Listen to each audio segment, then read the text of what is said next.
And welcome to today's news bulletin. I'm Zandile Mpapane, recapping stories making headlines.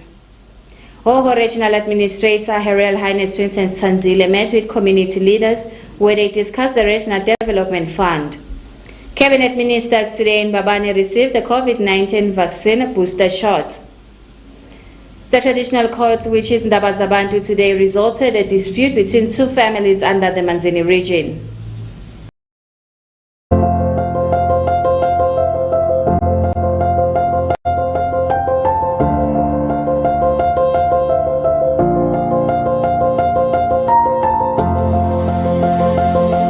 This was a message from the National Disaster Management Agency in collaboration with the Ministry of ESWATINI. It is funded by UNICEF and it is all about encouraging Yemaswati to adhere to COVID-19 regulations. We shall get back to our news bulletin. Her Royal Highness Princess Tsandzile, who is Hoho Regional Administrator today at the Mountain Inn Hotel in Mbabane with the Ministry of Tingundla and Development, met with community leaders where they discussed how the Regional Development Fund can be of benefit to different people of Tingundla centers in the kingdom. We have a report. Administrator Her Royal Highness Princess Tsandzile, in collaboration with the Ministry of Tingundla and Development, today met with Tindvuna Tingundla and Bukopo under the regions of Hoho, where they discussed the Regional Development Fund as to how it can be of benefit to the people of different Tingundla centers. Her Royal Highness mentioned that they were disturbed by the COVID-19 pandemic as they had already rolled up a roadmap to help people who are in need of the fund. She mentioned that they hope that this program will be able to address certain issues that the residents had in the kingdom. Sihlangene nesifundza sakaHoho laba ngendasi kwenkomanzi sinetindvuna tetingundla nebuchopho nabomabhalane betingundla ngibaphatheleke manager we-RDF nalobuke youth fund nebathuthukisi sitokhulumisana ngetindzaba talama funds lakhona sitokhumbutana ukuthi kusebenza njani nekokuthi sive sisidakala njani lengephandle into lebesihlelile lena kwaze sekuba nekuphazamiseka ke even asakhona ukuchubeka sesichubekile kenyalo itolo nje bebale speak so bawukhulumisana laba enhla kaHoho namhla ke singalapha siyacetha ukuthi bo RDF manager na youth fund babakhulumise ngoba kukhona indzaba lesifuna ukuthi bativisise kahle lesijabula kakhulu ukuthi kuyevakala ukuthi kukhona lokuningi lobekusalele ngemuva lese bakubambile. Cornelius Dlamini, the representative of the Ministry of Tingundla and Development, addressed the misconceptions people had about the fund, which includes the false reports that people who want to benefit from the fund have to go through long processes that can only be provided by officials of the ministry. Ngathi kulukhuni kufinyelela kulukhuni kwakha 10% sizakuqaphia ke lapha siyabona lokho ukuthi siyavumelana ukuthi hawuyati namambala lo 10% kani singamakha bese lesikhwama sengonyama wembube RDF iyasita lesive lesikhumbutana futhi nanabo ukuthi imali lena lengabiyele emuva bayaphiwa mi grant noma ngabe ngimalini lebayicelile bayaphiwa mi kakhulu bekuvusetela nje ukuthi. Mr. Mazia from the Youth Development Fund stated that the number of youth of Eswatini who applied for the fund is still very low and further encouraged the youth to start businesses as opposed to searching for jobs. Ngiloku cecesheka ngiloku funziseka ngilengasiphecelele ngile capacity yabo labantu labasha yekukhona nje kuconza ukuthi yini business plan lefanele ichaze ngale business kabanti yini into lekufuneka uti hlanganise ledinge amaphepha lethambisana nalobu business kuze utobeka atotibeka thubeni lelihle. I am Zandile Mpapane for Channel Yemaswati News, Mbabane. Cabinet ministers today at the cabinet offices in Mbabane received the COVID-19 booster shots, where the Honorable Minister for Health, Senator Lizinkosi, stated that they have noted that there was an increase in numbers of COVID-19 infections, where she further encouraged the Yemaswati to be vaccinated for COVID-19. We have a report. With the booster program underway, ministers were photographed receiving their booster dose of the COVID vaccine. Minister of Health Lizzie Ngosi addressed the surge in cases yesterday, stating how around this time last year, there was a similar rise in COVID cases around the country, notably after Black Friday events. Oh, we're very prepared. I mean, Nasita with that wave, we're prepared to respond to the wave if it should start. You know, we're preparing the bedlela, we have that ready. We're preparing more oxygen, we have some of that ready. We're preparing imaging. A lot of that preparedness is still ongoing, but we have a costed plan. And NEMA resources, we've been mobilizing those in terms of the preparedness. But the best preparedness for the wave would be vaccination. We know, we would say, NEMA Omicron, which is a completely different variant. So I would say the basic virus is the same. So if vaccination will protect you from severe illness. Minister of Public Works and Transport Chief Ndlalu Hlaza Ndwandwe expressed his gratitude to have received his shot and urged the nation, especially those working in transportation, to get vaccinated. Nami ngiyakubongela nje ukuthi ngilitholele lithuba lekubooster. Sengitiva ngathi nangilandzele tonke leti miso betempilo ukuthi ivikele. Sengidaba bete kwesaba, sengidawuhlala ngiprotected. Ngakhutsata nje naso sonke sive kakhulu laba bakithi babo transport laba interacta nesive kakhulu. Minister of Public Services Mabulala Masego called for all Yemaswati to come out in their numbers to receive their shots. The Honorable Minister also pleaded with civil servants to take it upon themselves as ambassadors of the nation to receive their vaccine.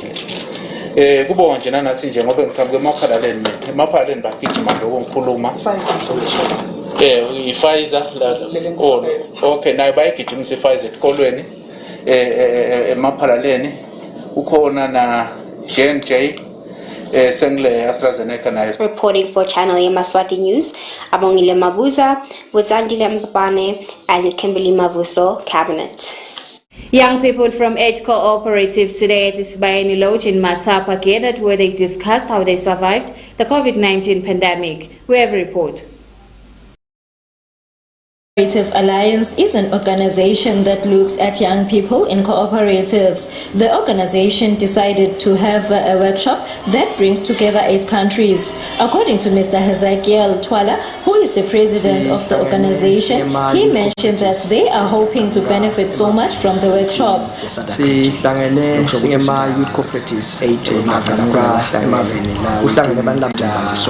utobuketa nkhona la hlangene uhlangene abantu labasha kulesiso kulesihlanga basibona ukuthi umhlaba wonke utobuketa nje ukuthi kanti kulesimo ngisikiso la basibona ukuthi umhlaba wonke business la lahlukene njengoba sesi-affected bantu ngama-production those siseke asibuye singamahlukene sitohlala phasi sesi-affected ngendanja sisibuye ukuthi so sitheke abanye bengamave sitohlala phasi Orlando shira gadze lo sisibuye kwemave lamathathu kungotswala abanye bendawo swatini but this year we felt gadze kwemave lamathathu kungotswala other sister countries but this year we felt Mozambique South Africa involve our other sister Malawi Zambia, Mozambique, South Africa, Botswana, Malawi, Zambia, Zimbabwe. According to Mr. Orapeleng from Botswana, he said that they will be able to share a lot amongst the among the countries.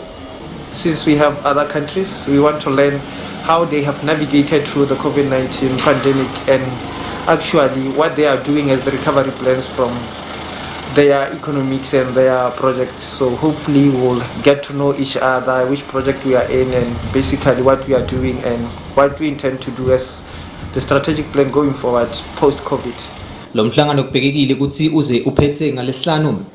The workshop is expected to end on Friday. Reporting for Yemaswati Channel, I am Nonhla Twala in a report compiled by Gary Carlos in Matapa.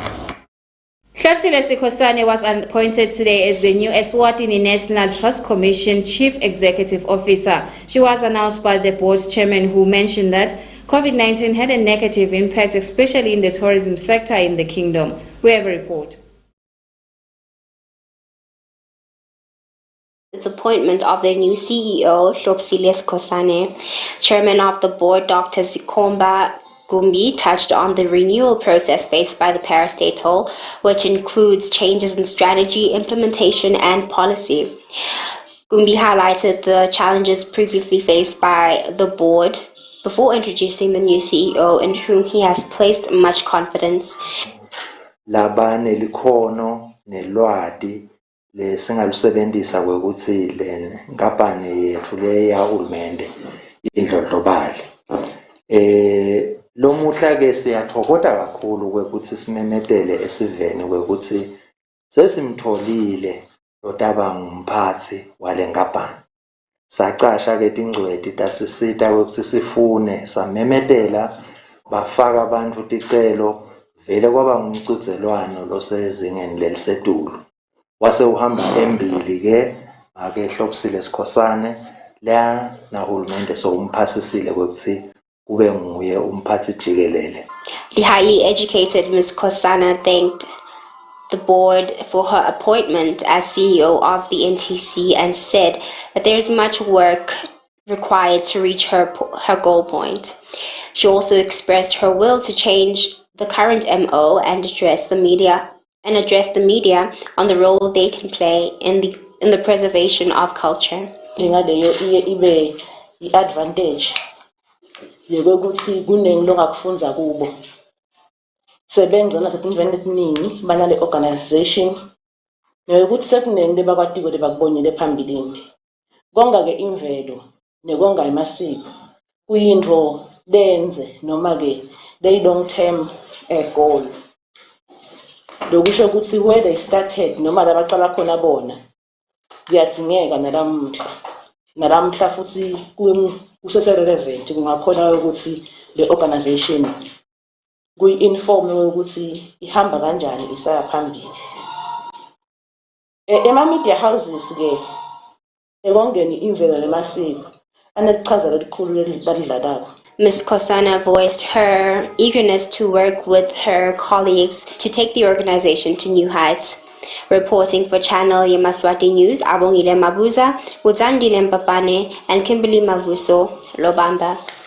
Parents and students of St. Michael's High School, which is situated under the Manzini region, pleaded with students to make sure that they concentrate on their studies and not be involved in issues that do not involve them. They mentioned that the students should dedicate themselves to their schoolwork so that they can be able to write their exams next year. We have a report.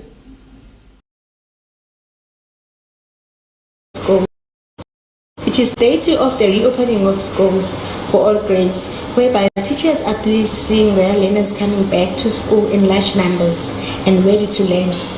The principal of St. Michael's High School, Noktula Simelane, says all students are well welcome at school and teachers are well prepared for the learning to commence. Yes, sibabukele bantwana bakhona.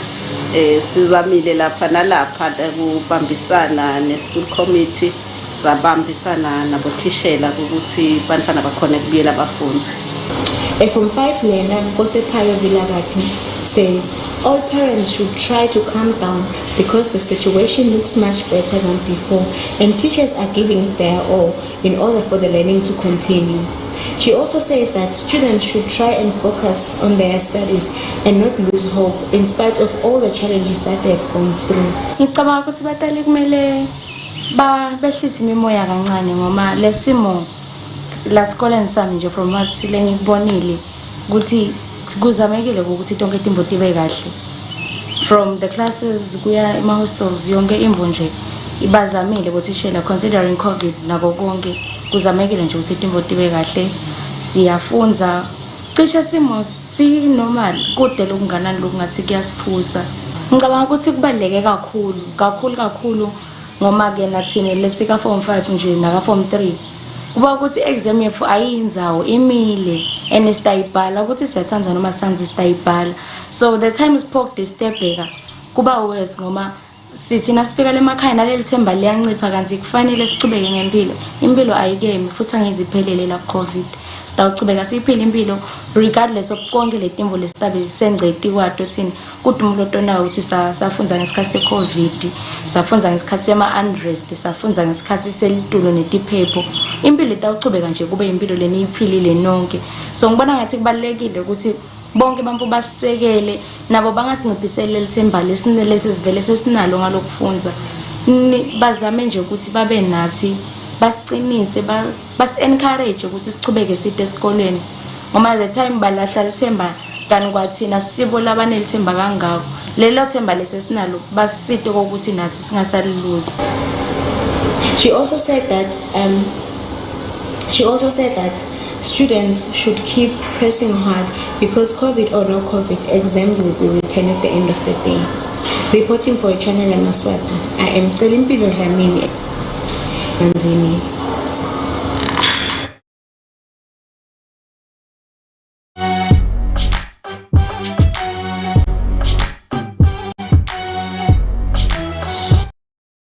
Gender-based violence can be one of the most difficult situations to talk about and to escape from.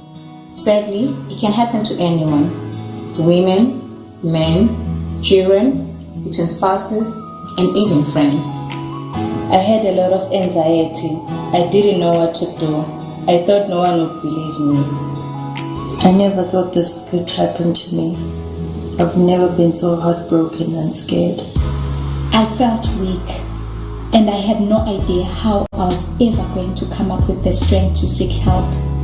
But I just closed my eyes, took a deep breath, and took a blind leap. When the abuse started, I didn't feel like reporting, as I thought that would make me seem like a weak man. But it didn't stop. I realized my silence allowed for the abuse to go on, and I decided to report. Reporting abuse is not a sign of weakness, but a sign of courage. I was worried and ashamed. I didn't want my friends and family to know. Do not suffer in silence. To seek help, get more information, or to report any form of abuse, call toll-free line 951 or SMS SWAGA to 8500.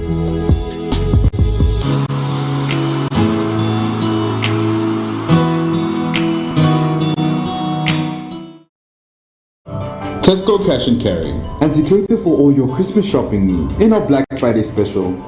Everything you need, we provide. From groceries, household appliances, flowers, and a whole lot more. We are the best and the cheapest in the Kingdom of Eswatini. Be it blankets, utensils, we've got it all.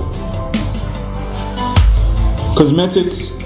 For more information, dial 7659 1158 or 7698 5426 7614 4766. Tesco Cash and Carry. Everything you need at low prices. Samela umsakado we-channel Yemaswati kusasa ekuseni ngensimbi yesiphohlongo ekuseni lapho sizobe sinikhombisa bukhoma i-draw yaka-Eswatini Mobile yawina million competition. Lo msebenzi utabe uvela bukhoma kubomabonakude nasemakhasini onke abonzonzomshini aka-Eswatini Mobile. Ngeneka kusasa lishone ucebile. Hlala uthi nama kumabonakude wakho. Channel Yemaswati sonke isikhathi.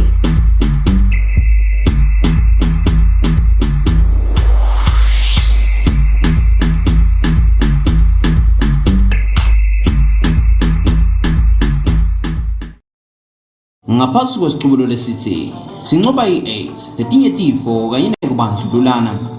Ive leSwatini liyobe liyingcenye yemhlaba ekugubheni lilanga le-World AIDS Day mhla lulunye enyangeni yeNgongoni 1 December 2021 lelapho kubheka ukuthi lelanga ligutshelwe ebuhleni sports ground lapho khona lo msebenzi uyawuqala ngewalk liyawuqala ngensimbi yokugabanqa kwensimbi yesikhombisa ekuseni 7:30 kuthi ngensimbi yelishumi kuqale umsebenzi. Lo msebenzi ke ngwane ungakuphutheli njengoba siyabe siwusakada kiyo i-channel Yemaswati. Channel Yemaswati sonke isikhathi i-HIV indzaba yethu sonke.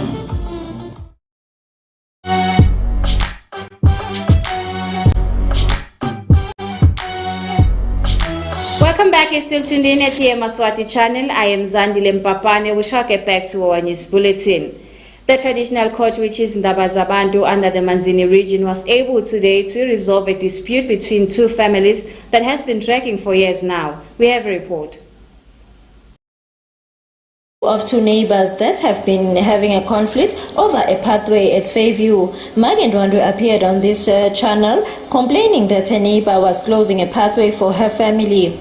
Ndwandwe has stated that the issue is near to be resolved following that Ndabazabantu had concluded that no one should close a way for anyone. She stated that they are now waiting for a written verdict. Ihambile kona kwangifika ukuthi befike baka Channel S ngoba emva kwaloko nandaba zabantu khonile kuyingenelela lenzaba yalenhle. Yebo kona kwaya lo makhelwane wami kandaba zabantu nami ngagcina ngifikile wathumela indvuna ukuthi itobuka yaphinza indvuna yafika ngemgcibelo walona lelo viki yasikhulumisa yasibeka sijubo ukuthi indlela ayivalwa angilungise la ngakhele indlela timoto titokhona kungena emva kwaloko kwefika nemphakathi nawo washo one and the same thing ukuthi indlela ayingavalwa ayilungiswe indlela timoto titokhona kungena. Of the International World AIDS Day, Nature Eswatini today revealed that they are done with their regional education tour, whereby Yemaswati sibukile ukuthi kukhona tinhlangothi esivele tingalutholi lusito lwetempilo oluhambelana ne-HIV. Leso sivele sokufaka ekhathi sivele sikhubatekile sitabe sihlangene naso kakhulu nje ikakhulu umbuthano wethu we-World AIDS Day wamhla ka-1 ngalesithathu kulolu leli viki lapho sikhona abantu abakhubatekile sike saba netingxoxo nabo singakefiki ke kule langa lamhla ka-1 lapho sifundisana khona ukuthi ngutiphi tinsayela labanato ikakhulu ekutholeni lusito oluhambelana ne-HIV. Bantase babikela umhlonishwa ndunankhulu ukuthi engabe ngitiphi tinsayela letikhona ukuthi ngiluphi lusito sivele sikhubatekile lesilidingayo. Kutabe kukuhle kakhulu lapha sona sivele sikhubatekile sitaphinde futhi sisilayele imidlalo eleminyeni lesitabe siyenda ingani ngoba siye sithi sona lesive ukhubateka kwaso akusho ukuthi sekude lesingakwenda kungako ke sitabe sinaso lapha sijabula kakhulu tabe tinenge tivakashi tempule ticavile kuwo lo mcimbi sikhuthata nje sive semaswati ukuthi asihlanganyele kunye nathi kulo mcimbi siyabona ukuthi umkhuhlane we-COVID-19 uyanyuka ngelusuku kulesikhathi lesesingena ku-4th wave. Ngakho ke nathi ngeke bese sesibita sonke sive kule yandzawo yasebuhleni ukuthi sihlangane ngentinombolo letisetulu. Kungako sithi siyasimema sive ukuthi singene emakhasini ethu angcono mshina lapho sitawukhona ukuthi sihlanganyele nathi khona lokufaka ikhathi lipage lethu la YouTube. Na ungena ku YouTube uvele utype Nature Eswatini kanti ngena ku Facebook sikhona nakhona lapho utafika utype national emergency utafika ekhathi page lethu lapho utakhona kulandzela khona wonke lo mcimbi kusuka nokuhlala kwawo. She further added that the regional tours were a huge success. Ngwanyana concluded by expressing her heartfelt gratitude to everybody who played a vital role in raising awareness about the virus the past months. I am Zandile Mpapane for Channel Yemaswati News with Abongile Mabuza Mbabane. Well, that's all the news we had for tonight, but before ending tonight's bulletin, let's take a recap of the stories which made headlines. Hoho Regional Administrator Her Royal Highness Princess Sanzile with the Ministry of Tingundla and Development today at the Mountain Inn Hotel met with community leaders where they discussed the Regional Development Fund. Cabinet ministers today at the Cabinet offices received a COVID-19 booster shot. The traditional court, which is in Ndabazabantu under the Manzini region, was able to resolve a dispute between two families under the region that has been dragging on for long years now. Well, that's all the news we had for tonight. Do have yourselves a beautiful evening. Good night.